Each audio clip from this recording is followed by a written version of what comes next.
The key to success for this principle, and later this tool, is that ultimately you trust only yourself on this planet.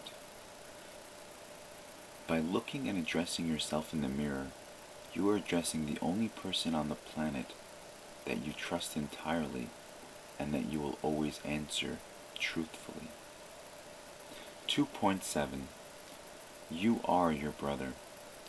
There used to be a famous expression we used that we took from Leviticus that stated in effect, "And you loved your brother like yourself."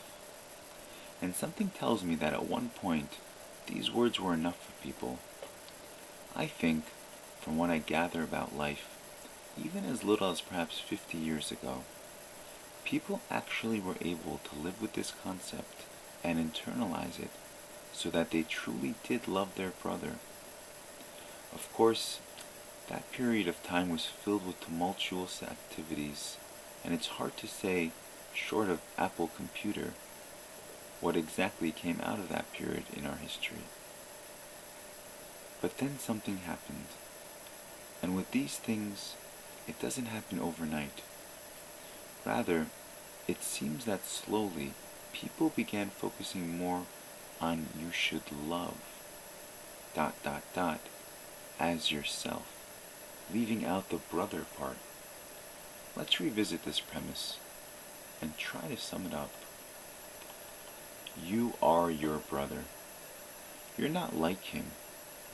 You're not supposed to love him like you love yourself.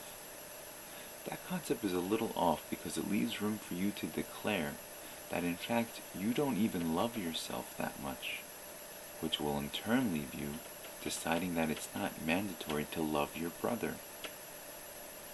You are your brother. Accept this now, and the gates of wisdom and blessing will open up for you. When your brother hurts, you will feel it. Look at any country with a population of poor people. Once they turn to crime, the entire area in which they live is affected, no matter how little the rest of the nation chooses to talk about it, and no matter how far you may actually be from it physically. Your brother's pain is truly your pain, and the only reason this is hard for you to actually see or feel is because you spend a lot of time in your own little world where you exist, and everything else is transitory and may not even be real.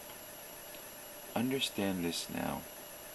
From the perspective of the person standing against the subway car door, as you sit back and go into the same city together, you're an insignificant character with virtually no meaning. You don't really exist to him. And guess what? There's 6.3 billion hymns in the world. You are really nothing. I promise you virtually no one will remember you once you die, and especially after 5 generations. Do you know the names of your great-great-great-grandparents?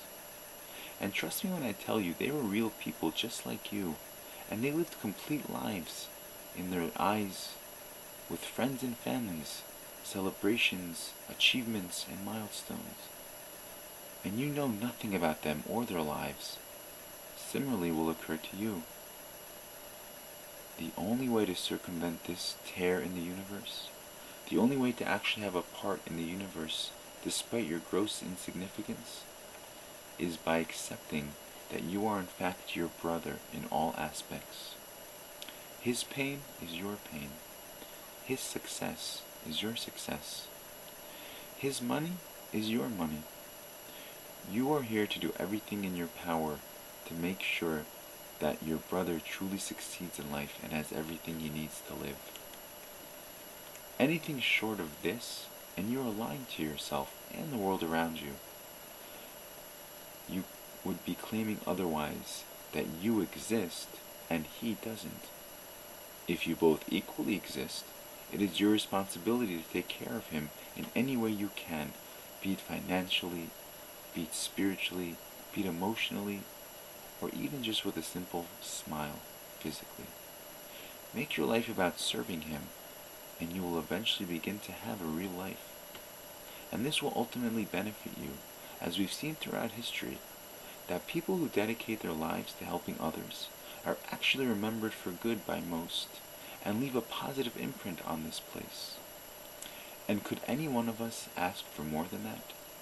You don't need to be famous to be remembered. You don't need to be successful to be remembered.